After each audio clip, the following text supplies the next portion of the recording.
अगर आप इस चैनल पे नए हैं तो इसको सब्सक्राइब कर लीजिए और बेल आइकन को प्रेस कीजिए ताकि हमारी नई आने वाली तमाम वीडियोस की नोटिफिकेशन आपको मिलते रहें और आप हमसे।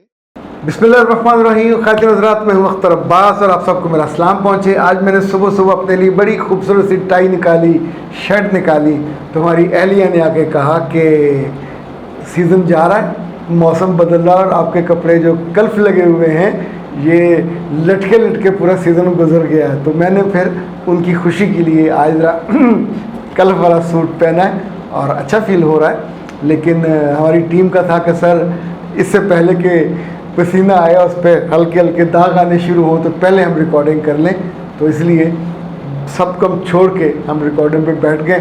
अच्छा जनाब, आज आपको बता दूं कि दो मैंने चुने हैं सवाल। एक 37 साल खदीजा हैं और वो कहती हैं कि सर मेरी शादी नहीं हो रही और इसलिए नहीं हो रही कि करने की कोशिश ही कोई नहीं कर रहा।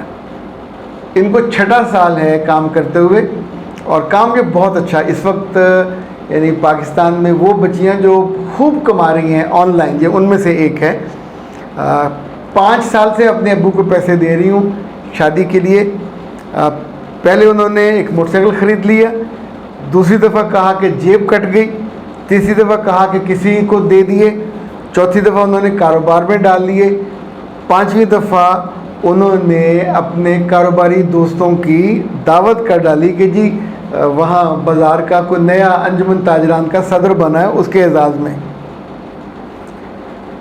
उफ़ अल्लाह, मेरे बच्चे, अब मैं क्या आपको बताऊँ। वो अब्बा जी हैं, आप उनकी बेटी हो, पर अब्बा जी को हया करना चाहिए और लिहाज करना चाहिए।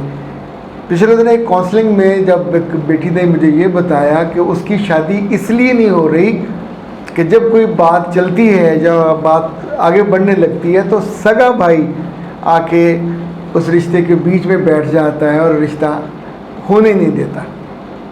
तो जब इसने उसको समझाने की कोशिश की, उसने गुस्सा किया, लेकिन इसने अपनी माँ से उसको बात करते हुए सुन लिया और कहा कि ये हमारा बैंक है, तो क्या ये बैंक उठा के किसी और को दे दे।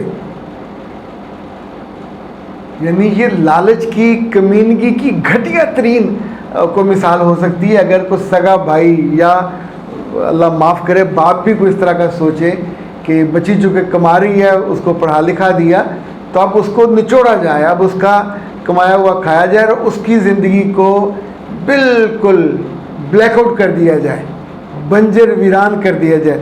कुछ सालों में, अभी ये बच्ची 37 ईयर्स की हो गई है, 3-4 साल के बाद इसको अर्ली मीनोपॉज हो जाएंगे, फिर इसके मूड फ्लक्चुएशन होगी, मूड वेरिएशन होगी और इसको समझ नहीं आएगी क्या हो रहा, फिर इसके फैसले कमज़ोर हो जाएंगे। इवन ये भी हो सकता है कि एबनॉर्मल बिहेव करने लगे। ये जो बाकी बच्चियों को मिर्गी के दौरे पड़ते हैं और उन पर जिन आते हैं, ना मिर्गी होती है ना जिन होता है। जब आप उनकी वक्त पे शादी नहीं करोगे, उनकी ज़रूरत पूरी नहीं करोगे और वो बेचारियाँ फिर रो रो के किसी से कह भी नहीं सकती हैं। अब अब्बा से आप लड़ो कैसे।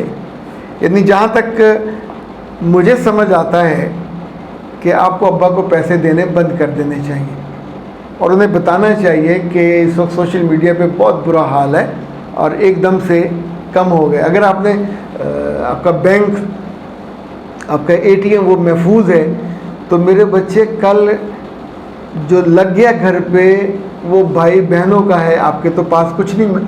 आपको सिर्फ उम्र की जो बढ़ती हुई रेंज है और आपके माथे की तेवरियाँ और आपके बालों की सफ़ेदी और आपके फिर आज़ा का मुज़महिल हो जाना, आपको ये तोहफ़ा मिलेगा।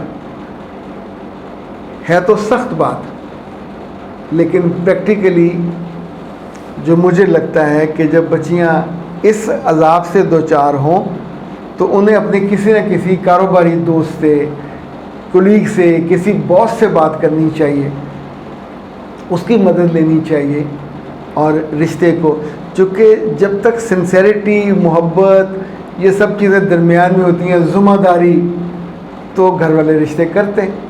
मगर अगर लालच दरमियान में आ जाए तो एक दूसरे की जान लेने पे भी लोग आमादा हो जाते हैं। और लालच बहुत ही घटिया और कमीनी चीज़ है। छोटों में आए, बड़ों में आए, दीनी लोगों में आए, गैर दीनी लोगों में आए, कारोबारी लोगों में आए, ये सब कुछ आपका लूट के ले जाता।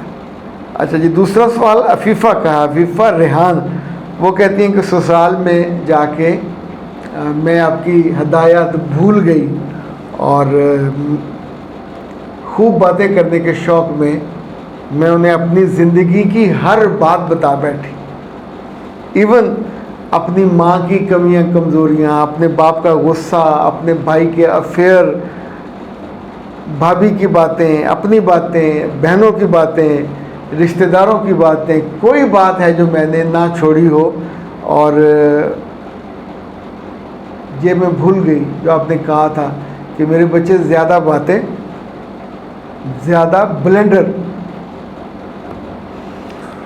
उफ़ अल्लाह,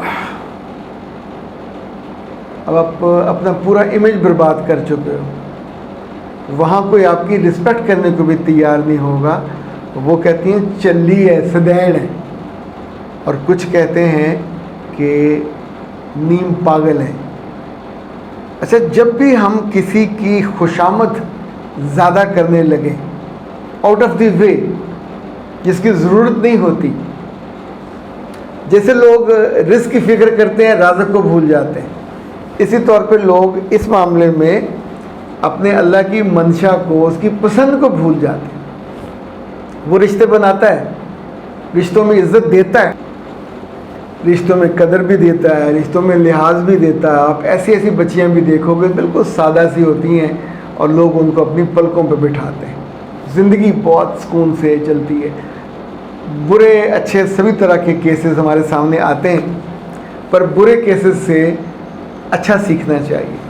ये जो बच्चियां वहाँ जाके ससुराल में जाके उनको खुश करने के चक्कर में अपने घरों के राज, अपने घरों के मामूलात, अपने घरों की बोरियों के मुंह खोल देते हैं, वो बहुत नुकसान। उन दानों के नीचे खुद आके आप पिस जाते हो।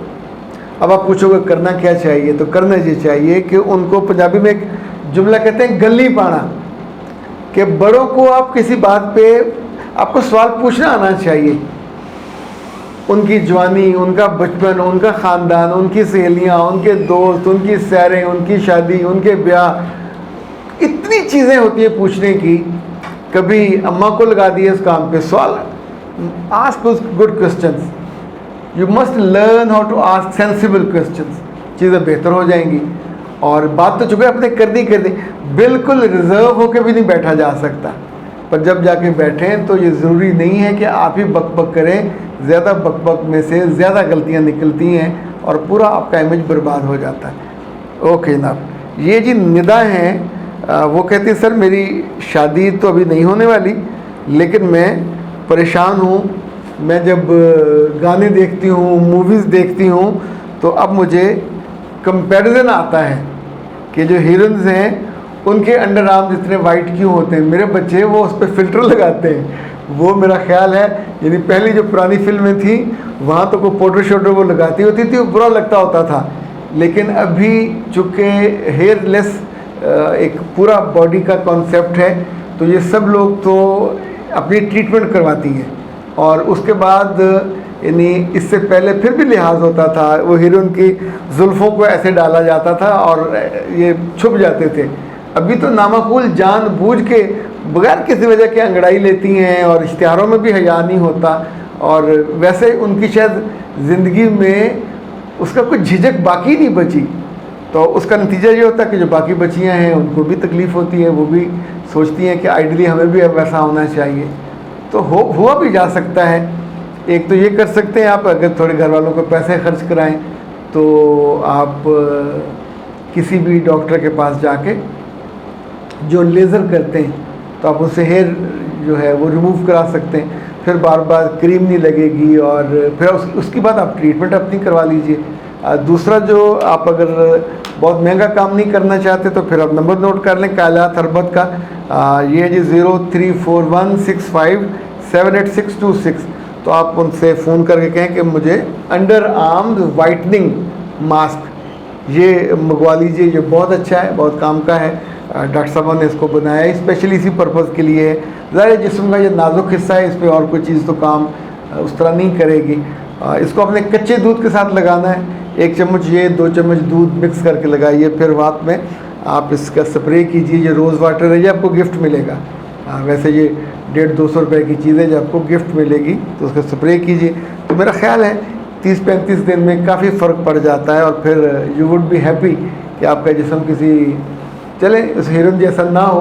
19-20 का फ़र्क तो रह जाएगा, बाकी बहुत अच्छा हो जाएगा। अख्तर अब्बास को दीजिए इजाज़त। अस्सलाम वालेकुम।